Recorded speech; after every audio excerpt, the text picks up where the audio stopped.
How to dislike all liked videos on Instagram. Hi everyone, welcome back to another episode. In this video, I'll be showing you the ways to dislike all liked videos on Instagram. So first of all, go and log in into your Instagram account. When you're logged in, that's going to take you to the home page. So from the home page, press on the profile icon located right at the bottom. And here you need to go to try bar icon. As you are on the try bar, as you press the try bar icon, you need to go to your activity, and from here you could go to likes, and on this page you could go ahead and select the content type. So if you wish to go ahead and do it so, or just the reel section, so click on apply, and here you'll only be able to find the videos. So you could also go ahead and filter out newest to oldest or oldest to newest, and then you could go ahead and select the content that you wish to delete by long press on it, just like this, and you'll have successfully unliked.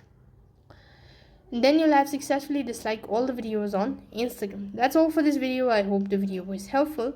Make sure to like, share and subscribe to our channel. Thank you for watching. See you in the next video.